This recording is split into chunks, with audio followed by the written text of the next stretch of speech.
Even though my early access takes usually age like Nurgle milk, I'm going to go out on a limb here and say that the generic Nurgle Chaos Lord is actually one of the best new additions for the Rotting Bros. He's relatively cheap and pretty good on the Rot Beast mount, and when I say pretty good, I mean pretty freaking good. He's like a dragon on four legs on the ground, basically. Dragons also have four legs, but let's look past that. 63 attack, 62 defense, 500 plus weapon strength, 390 being AP. He's got the Icon of Eternal Virulence, which is a very solid kind of banner item. It gives an AoE debuff, and he also gets the Rot or Die Leadership and Melee Reflection Chain Augment, which is Nurgle, as we saw in the last video, doesn't have a lot of leadership augments, so that's quite nice. He's also 75 speed, 100 armor with a missile block chance, unlike Rot Knights, and he also has Cloud of Flies for even more melee defense, giving him extremely high melee defense, especially for a mobile kind of combat cavalry character. Really can compete with high-level duelists like even Tyrion, probably, maybe, we'll see. Not in this replay, but perhaps someday. We've also got the Rotting Riders here, and a front line of Nurglings with some Rotters also. Some Chaos Knights as well, two of them to back up that line, and a Sorcerer of Nurgle on horseback, the new generic caster, which we haven't talked a lot about, but he does have this nice missile resist aura, which you've seen a couple of times now. It is very relevant, obviously, against the Wood Elves, although Ryder Rohan here only brought one archer, one single Starfire shaft. It is going to be very important. As you will see, he's also got a nice staunch line of wooden spears here, some Eternal Guards and Azrais, Zotes, and Wild Riders with the Wild Hunters of Kurnos, so lots of anti-large. Was definitely expecting big scary things and trying to fight them in melee.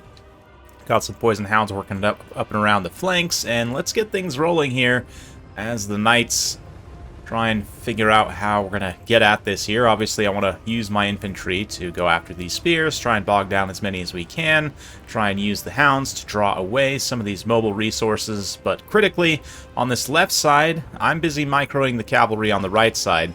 I am going to just lose the charge here, which is very unfortunate. Rot Knights definitely want to benefit from that charge. I do throw that Rot or Die immediately, so at least they'll get some damage reflection.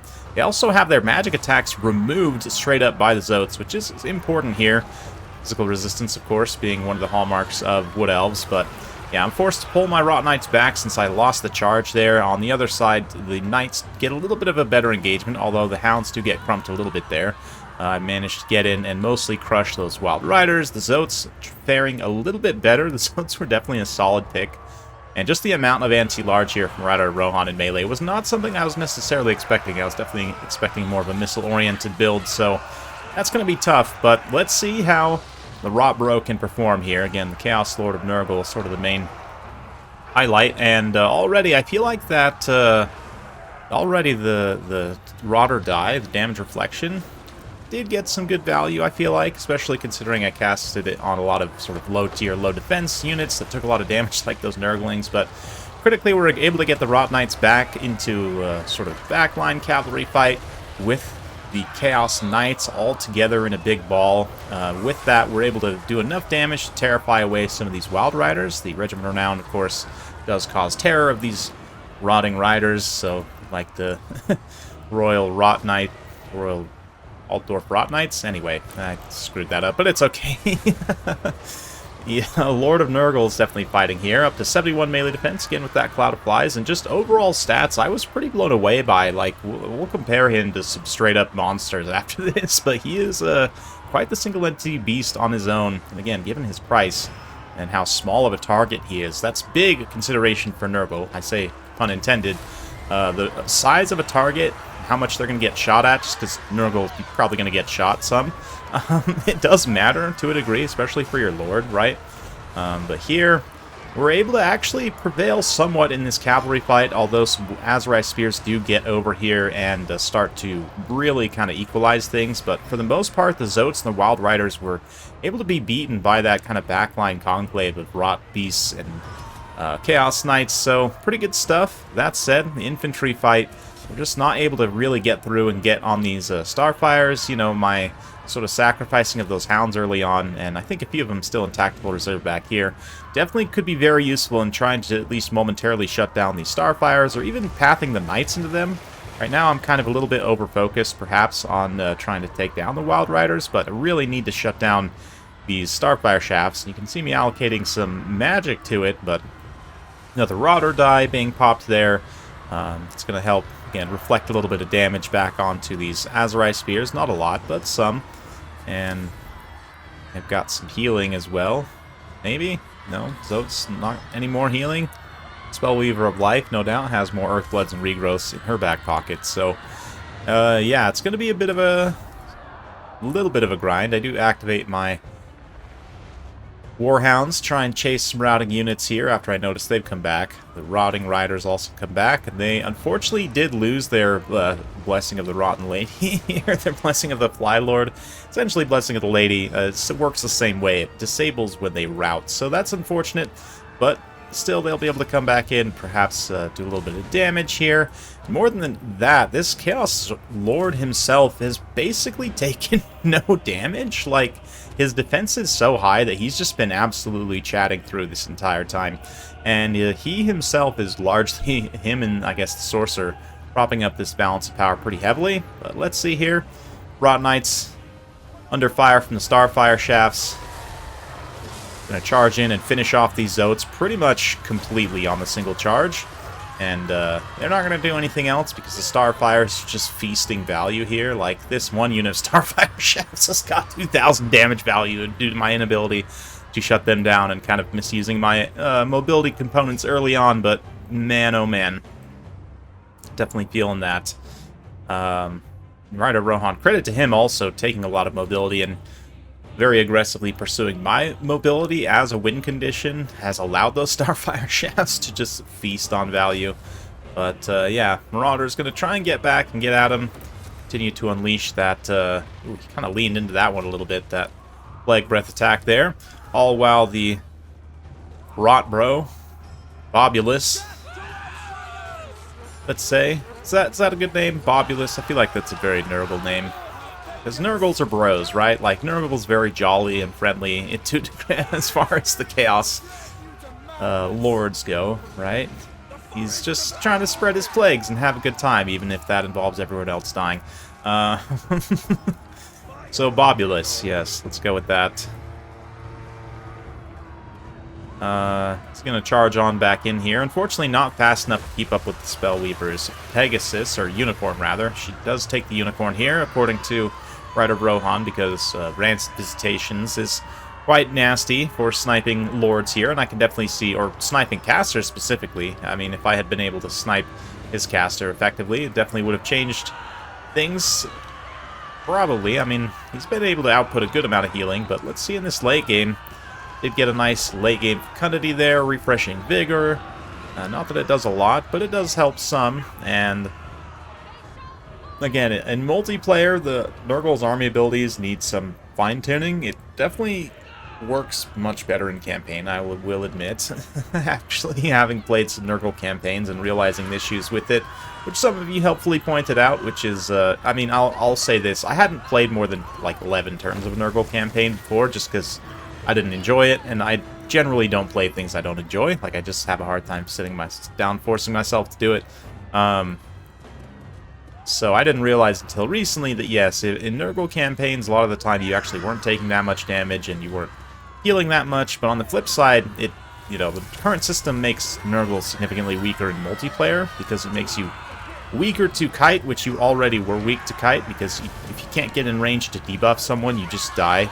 And at least before, you would be taking damage and, you know, generating some extra healing value from fecundity while taking such damage to help offset what you were taking while being kited. But, and I mean, granted, Nurgle can also build heavily into mobility and wide mobility builds still in multiplayer. It's absolutely still possible, but yeah, it just feels worse, definitely. And definitely hope the CA can do some things to address that.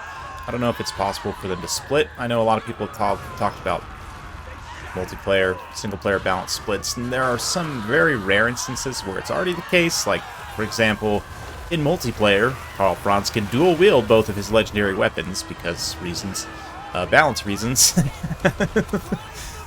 which you obviously can't do that in campaign, but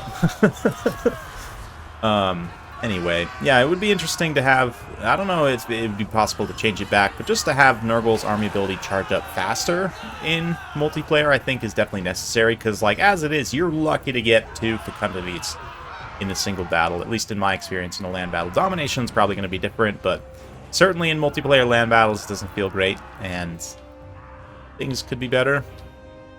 You've got those giant campaign, like, 20v20 battles. Obviously, it's not a problem. You have, like, more than you can spend, honestly. It would be nicer to have ways to lower the cooldown of Fecundity. And Rot, Glorious Rot also just, it's kind of terrible. I don't know. I don't think they did anything to buff it, so that is another balance consideration as well. That applies to both multiplayer and campaign. But anyway, all that to say, I'd completely missed the endgame there as Rotbro made his final glorious stand. But the outcome was very much apparent, as you saw, although he almost tanked it out there, I will say. He was able to rout all the Wood Elves' leadership other than the Spellweaver of Life, but then just succumbed to army losses. Although, honestly, I feel like if he hadn't succumbed to army losses, it's possible he actually beats the Spellweaver in melee and is able to win there. But with the Sorcerer getting chased off there right at the very end, just wasn't quite enough. But, yeah. Overall, I have to say, other than me missing the charge with those Rot Knights, the build performed pretty decently, and the bro himself, quite tanky, didn't actually get an insane amount of damage value. A lot of his time was spent chasing, to be honest, but still, given how cheap he is, I mean, we'll look at his cost after this, but he's really not much to take, and again, mobile, kind of can do some things. The Sorcerer Lord also, or Sorcerer Hero rather, being quite cheap and just having great value on those Plague Breaths and other healing value as well. Knights did okay, didn't quite do what I needed them to, and again, the one Hound did great. The other Hound getting sacrificed, definitely felt the pain of that as this Grave Guard gets, so this has got to be a record for some kind of multiplayer for a single Grave Guard. 2,600 value, absolutely spectacular. Although I will say I had one Marauder of my own get 1,700 value, so I mean we're all on the value train today. Here, straight to Painland. Yeah, the Zotes actually don't perform particularly well, which is interesting to me. The Wild Riders actually, from a cost efficiency standpoint, perform much better. And then obviously, Azrai Spears are going to feast on some value, get some high value stuff. Even the Eternal Guards punching up very nicely, as they typically do against large armored targets. Yeah, overall, pretty interesting battle from my perspective. So this this Lord here, we take a look. Base costs on the Rot Beast is 1450, so wasn't quite able to pay for himself there just on raw damage. But I mean, look at these stats overall. It's very solid. If we come in here and compare just to some, you know, high elven shenanigans. I mean, Tyrion is going to be just straight up better, but he is also significantly more expensive, right? And these two are not as incomparable as you might think. I mean, the Lord has more weapon strength significantly, and with Cloud of Flies has consistently more passive melee defense, although, of course, Tyrion can buy abilities to get his much higher. You've also got the poison as well, kind of equalizing the armor differential. The Chaos Lord of Nurgle also has 1,500 more HP. I mean, he is definitely on the new HP power creep levels of, I guess not horse-mounted characters. It's more of a monstrous horse-type mount, which doesn't really make sense. But anyway, you know what I mean, like a Demigryph or other type, which High Elves don't really have any of, but it's just still an interesting comparison. If you just take a look at him in comparison to, say, again, like, let's say a Moon Dragon, right? Like a nice mid-tier dragon. More HP, certainly, but similar weapon strength stats, better attack and defense, charge, right? Better armor, obviously, with the missile block chance, and just being a much smaller target means that HP differential is probably going to be, you know, not as impactful, perhaps. I mean, obviously, the mass breath attacks, they're different units in practice, but just to kind of give you a comparison baseline in terms of stats for cost, the Chaos Lord of Nurgle on this Rot Beast is quite solid. Then you consider he's got some decent abilities, nothing absolutely game-breaking, but, yeah, the Acid Ichor for a single target, it's not really worth 150. The The rot or die, definitely though, especially if you can get it on a quick front line engagement against a high charge faction where you're kind of YOLOing in some like Marauders or Nurglings who are going to take a lot of damage in the process, especially for the Nurglings to help them not just die of immediate demonic sadness. Uh, definitely a useful ability in that way. Icon of Eternal Virulence, again, I am a fan of. It's decent, cheap kind of passive banner that gives some good weapon strength debuff, certainly, if you're going to be using him in melee. But 1750 for all that, it's decently expensive. It's not too bad. You could definitely cut him down and just take Rot or Die, or heck, just even take him just as is, as a sort of single entity combat lord to run around and fight stuff relatively cheaply. I think it's going to be good and cost effective for you to be able to take a nice wide build around him. Getting there, I think. Ultimately, the Rot Knights, if I'd been able to use them better, perhaps it's better, but it does restrict your ability to go with more width. And I think in a lot of situations, it might be more beneficial to just take more numbers of stuff, right? And to just go with much wider build in many cases. But it's hard to say, really. I'm not a Nurgle expert by any means, and there aren't a lot of Nurgle mains in land battle out there because they're not... I will say they're a faction that plays in a certain kind of way, but I also perhaps could have found the funds to upgrade the caster to a Raw Beast, which gives him some extra combat potential. Not that the armor piercing would have mattered all that much, but the extra HP, you do offset some armor, to get some extra melee defense and charge bonus. Hard to say if it would have been worth it, but you know, by itself was quite cost effective. I think just maybe this. Was he under 1,000? I mean, you could get him under 1,000 evasion. It's nice to have in certain matchups like Wood Elves where he might be forced to fight Fester each round. Definitely you want that missile resistance extra in certain matchups as well. But it's definitely interesting. You guys will have to let me know your thoughts in the comments down below. Other than my botched execution, perhaps that was it. Still could have won with that build, but perhaps safer to go with more of a wider build in this matchup. Hard to say, but definitely interesting. I'll have to look for more battles with this Chaos Lord of Nurgle in the future. Seems like a solid addition, so hopefully you guys enjoy that. If you like this sort of content, be sure to like, subscribe, hit that bell notification button. Every time I upload a new video, you'll be notified. Thanks again. We'll see you next time.